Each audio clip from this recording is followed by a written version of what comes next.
So welcome everybody. I'm Melissa Moore. I'm the director of Karuna Training. And what we're going to do today is I'm going to do a little bit of meditation so we can center ourselves and come present. I will guide that and a little bit of embodiment. And then we'll do the talk tonight on navigating the winds of change, which I got a big teaching on when I couldn't get on Zoom a week ago. How well I do with those kind of changes when I'm obstructed. That was very interesting, getting ready to teach this. I was all ready and ready to go, and I couldn't access it. So that was very interesting to work with my mind that day. So let's start. Take a minute to sort of really look around the room and orient yourself to the actual space you're in, because sometimes being on Zoom brings us out of our body in some way. We want to be in our bodies completely and fully in the present moment, in our bodies as we are.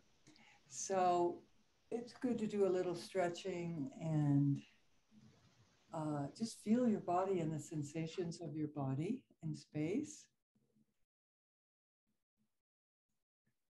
And then feel your weight on the seat that you're sitting on. Feel your feet on the floor, if they're on the floor, if they're folded underneath you. Just feel the shape that you're taking right now.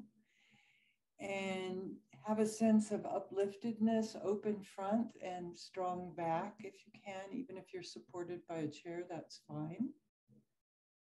And in this practice, we keep our eyes open as a proclamation of being awake. If you're used to closed eye meditation, that can be abrupt. So you can kind of go back and forth between opening your eyes and seeing what it feels like and closing your eyes. And begin to find yourself breathing in space in and out. The breath is the perfect anchor and exchange with the present moment. It's naturally soothing. So we just feel the sensation of breathing in and out.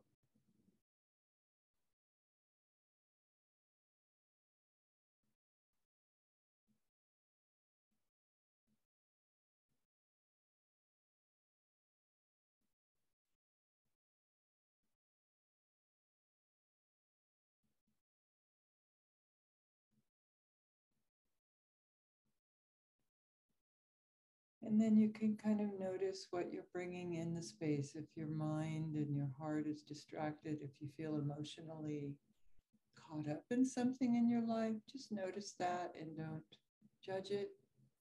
Just feel the presence of anything you're bringing into this room with us today.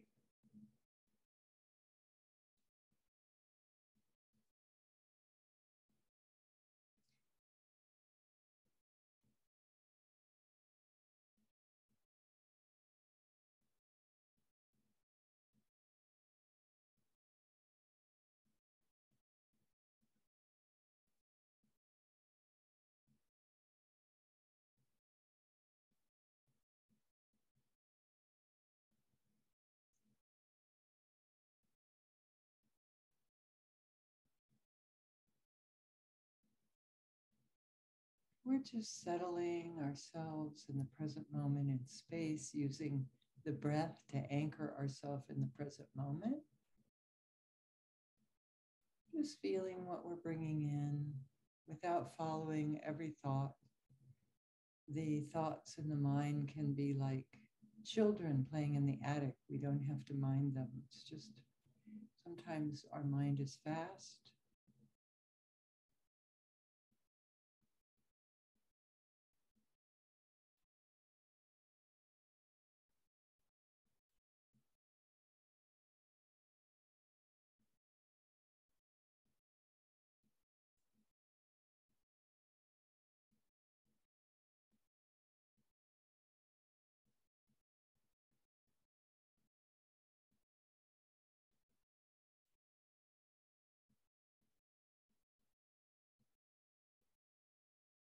Just feel yourself settling into now.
So welcome everybody. Thank you for getting online. Tonight we're going to be talking about navigating the winds of change. And I think this is an important topic for us these days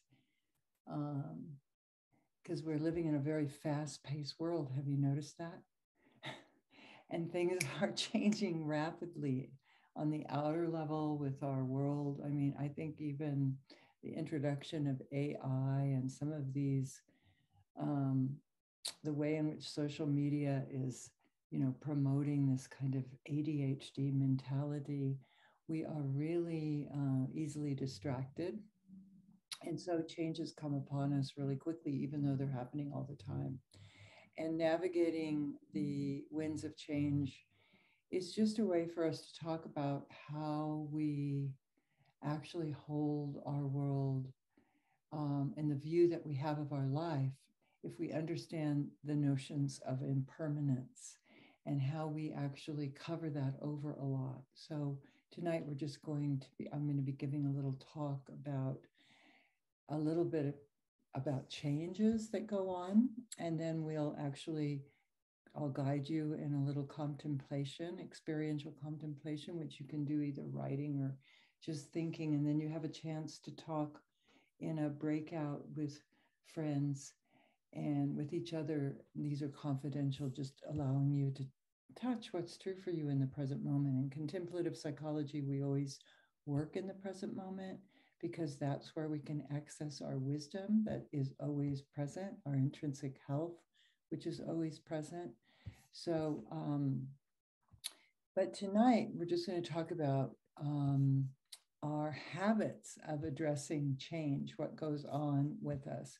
And I did want to just own that last week when I couldn't get on was that last week that I couldn't get on this Zoom? I think it was the 9th. It was 2 weeks ago. So basically I had for me, technology is a huge challenge. I guess I'm a very typical boomer. There's a lot of memes about that. But when I was obstructed from getting in the class, I was all ready to teach and I couldn't find the link and it was just miscommunicated. I was really down about it. And then I noticed oh, you're doing exactly what you're talking about tonight, which is how we follow these thoughts in our heads because they're habits, those thoughts. And we go down rabbit holes and then we start to feel bad about ourselves. And, we put it in the narration of our life when things get obstructed and we feel kind of knocked off center. So just want to own that to everybody that I'm still working on this. And in Karuna, we always teach what we need to learn. We're very clear that nobody's of a realized level, that we're all on a path here of helping each other with kindness and compassion. So there are classical Buddhist contemplations on impermanence, and that's something, they're there for a reason.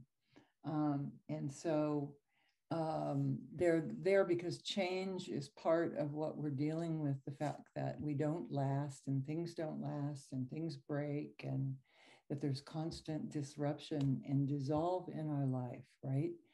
And I can say that just getting ready for this Karuna Live, I became more aware of it than ever when we start paying attention to this. It's just all around us all the time.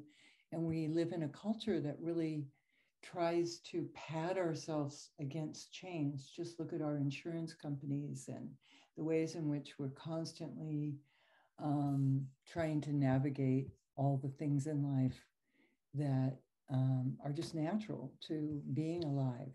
So there's different kinds of change in life.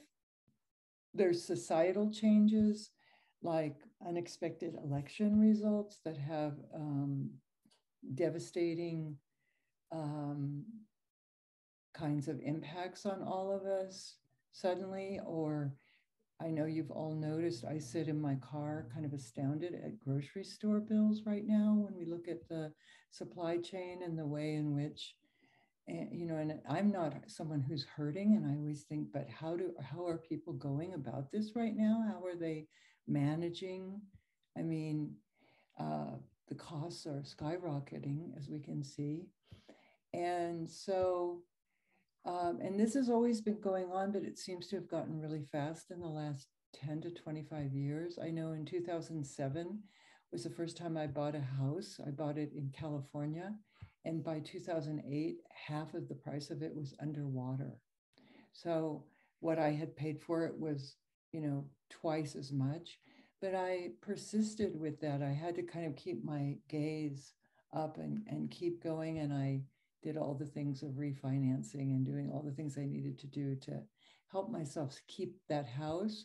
And in the end, in 2016, I ended up selling it for 80,000 over what I bought it. So you see, things are constantly changing, and that's a good story. That's happens to be, real estate can be a good story, and I came out on top that time. But we can easily go under in other ways. So there's these societal changes that are happening that impact us constantly, and I feel like they're up right now. They're really, maybe it's because we have more access to social media feeds and news. It just depends on how we digest the information that's going on and the noise outside of our lives, and we're all different.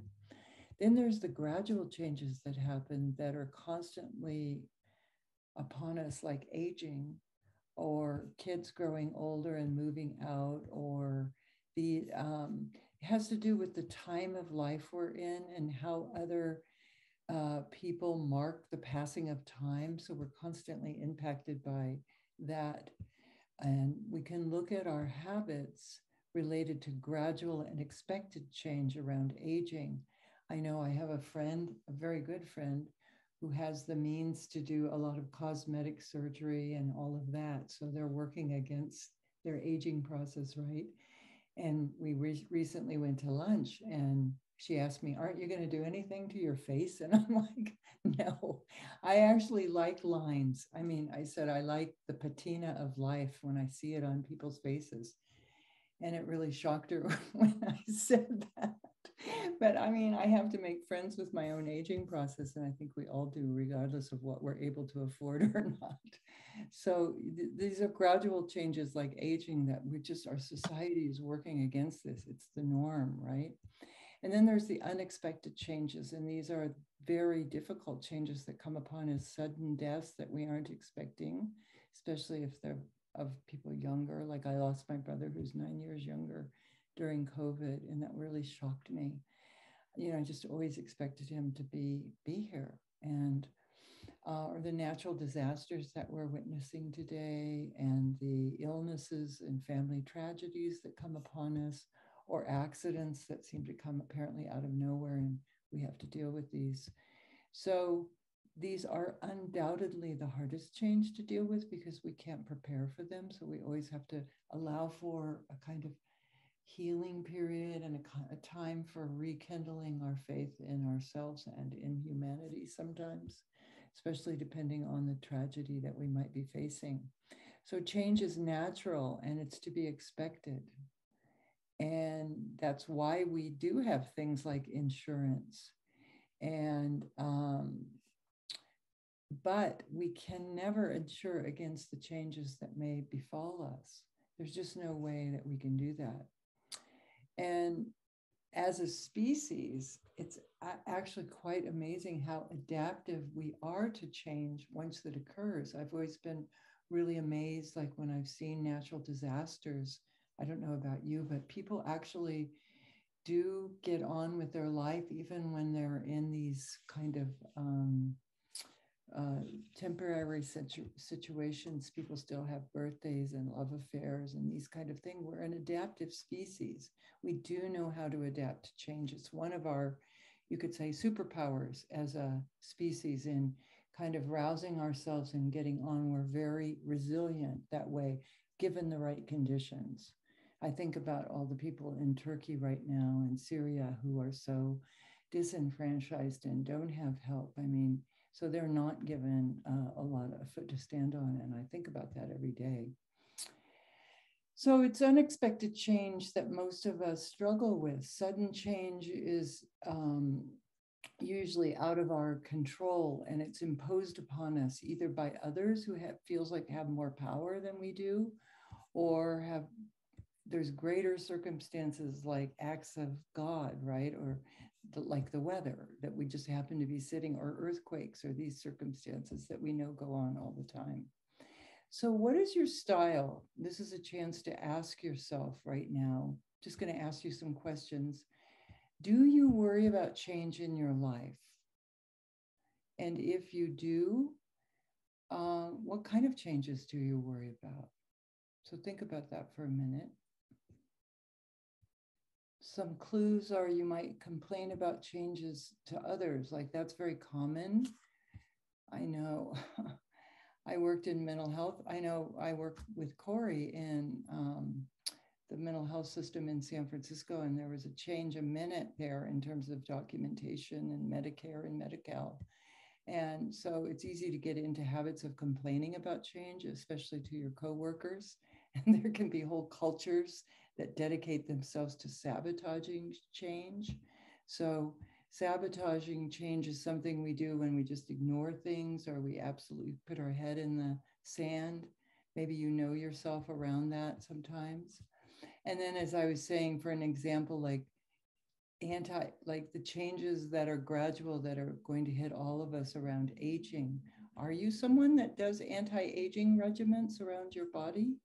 So just look at your life and see if you're obsessed with, and I know I went through a whole period where I was buying every cream you could buy, because I know I would never go under a knife, but I was buying all these creams, and I was like, this is like silly. This is kind of, spending money that is coming from a place of fear about aging. That was during my 50s. Now I'm in my 60s and I don't care.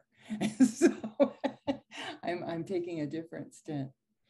So anyway, so think about that. And it's also helpful to really identify your relationship to change. So think of a recent or upcoming or feared change in your life right now, just on your own. Can you all identify one that's coming? So the ability to accommodate and navigate change falls on a continuum, right? Sometimes on one end, we feel like resistance and a refusal to deal with change. It's like we don't want to, if we don't have to, we don't want to think about it. And the other is that we expect change, and if it's not changing, we get nervous. So there's a continuum, and with different life things, we fall in different places on that continuum. And I think what's important is that we understand there is a continuum, that we constantly identify if we're resisting change and making it worse, or if we're embracing or pushing change even. Sometimes we're pushing change for change when things aren't ready to change. So we have to find where we are on this continuum and think of ourselves as a kind of more like water, like being in a flow with changes of life, instead of looking, like you're talking about, Sarah, like how we hold our minds around change, right? And whether we judge it or not. So we can discover the inevitable aspect of change that is always in process. It's like a dance, that the changes that move us toward living a more responsive, wise, and dynamic existence, are we caring for ourselves in the change? That's always a good question. Are we holding ourselves with loving kindness? Are we being compassionate towards others when we have expectations around change? Just constantly in contemplative psychology, it's about widening our minds and looking at a much bigger landscape than the small, narrow thing about me and my inconvenience, right? Just looking at much wider, because change is upon us and things are changing really rapidly. So once we start to learn how to relate to change, we bring awareness to this continuum, and we always aspire to move towards more adaptability. In the trauma world, they talk about growing your capacity for change, growing your window of tolerance so that you can accommodate any, more and more groundlessness, really. And in Karuna, we talk about growing your intensity capacity so that we can embrace these energies and intensifications with loving kindness instead of resistance, and where we push against something and make it harder, but actually soften and let the energies, like you were talking about, the healing that's coming to you. All circumstances in life can help us grow towards sanity if we're carrying and we're leading with our hearts. All things, but we have to remember to get into our hearts and come into the present moment and feel all the energies and kind of open up instead of close down. And that's really counterintuitive sometimes. Does that make sense? Does that kind of ring true? I always usually fall into the early adopter things. I like change. I went through a lot of change in my childhood. And so I'm what they call an early adopter. But sometimes it's silly because I do things like, I'm very first person to take on, like, I'm into gardening. So I ended up spending $500 on a counter composter because I don't have much room in my backyard for composting. So now they've developed these counter composters. It's a nightmare. It smells the house up. It smells the garage up. They don't have the technology for this, cooking your garbage into soil. But I was an early adopter. I was the first to buy one. And now I want them to give me my money back, but they won't. They're too new of a business. So this is, so sometimes we change too fast, we jump into things before we should. So I still feel very anxious in the face of unexpected change. However, like I was saying, like last on the 9th when we were supposed to do this, I really get flustered. So as a Buddhist practitioner, I've contemplated the truth of impermanence a lot. We have a lot of practices, as I've told you, about impermanence being a natural process. There's no form in life that will sustain itself. There's no form, including the earth, that will continue. It might be diminishing at a much slower rate than we are as human beings, but everything is subject to death. And there's no one thing in the physical world that is immune to this fact. Everything will go. So we're naive to think that we can put things in place where we're going to be that are going to be in place forever. We have a lot of language around that, like living happily ever after, and these kinds of things. We set ourselves up for a lot of disappointment because it's not like that. That's a fairy tale existence. So I think that instead, like in the Buddhist tradition, we meditate on this body will be a corpse. Like that's an actual meditation. And so when we go to deaths and stuff, they lay the body out in front, and we actually meditate on the body being there and knowing that we're the same, we're of the same flesh. And this is holding to the integrity and truth of impermanence. This allows us to prepare for change, even though and we know eventually the change will appear, but it's almost like prepping our minds. And then integrating the truth of impermanence allows us to be less self-occupied when change occurs. It's not just about us. There's a collective happening, and that we're all going through this. Maybe we could care for others more. And and then also a fruit of that preparing for change is that we become proactive in creating the changes we want. So we get more thinking ahead, like, okay, what influence do I have in my life for changes? What can I prepare? How can I prepare the garage, like you've thought through, Candace, and put a bathroom in there, right? We're adaptive. And then Gandhi said, his famous quote, "You must be the change you wish to see in the world." And I think about that all the time right now. I often think, how can I bring Karuna down to the grassroots level? I feel like we're out of touch with our neighbors. We don't know who our neighbors are often. Maybe you know who your neighbors are, do you? You know who your neighbors are, don't you, Candace? You've been there a long time. Well, I make it a point to try and get to know people around me, because only in the last 50 years have we not been able to have this relationship with our neighbors. We needed our neighbors for burials, for all kinds of things. There weren't the emergency systems we have today. All right, so take a minute to take a comfortable seat and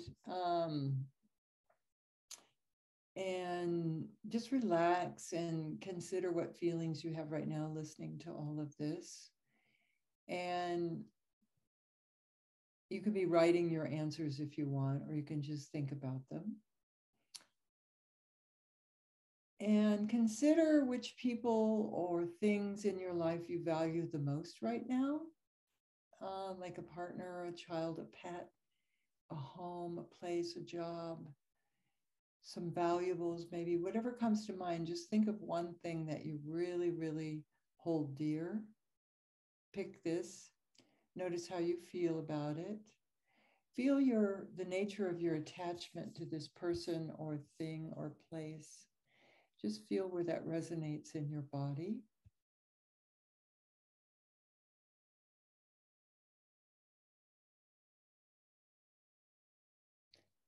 And then as you feel the qualities of your attachment, don't judge it. It just, this is a meaningful thing to you.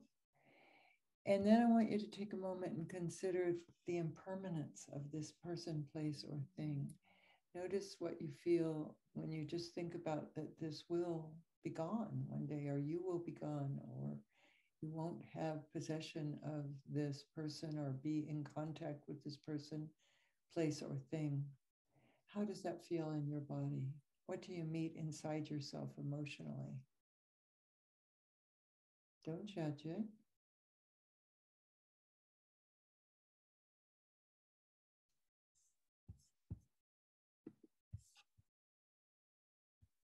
If you have a strong reaction of judgment, then just come back to your breath. We don't want to propagate that. If you feel fear or anguish, stop the contemplation and just come back to your breath and be kind to yourself. A strong reaction can just be regarded as information about your level of attachment to this thing.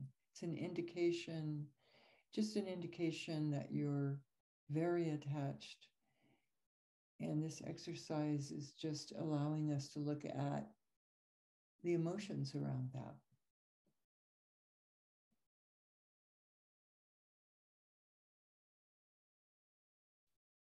So,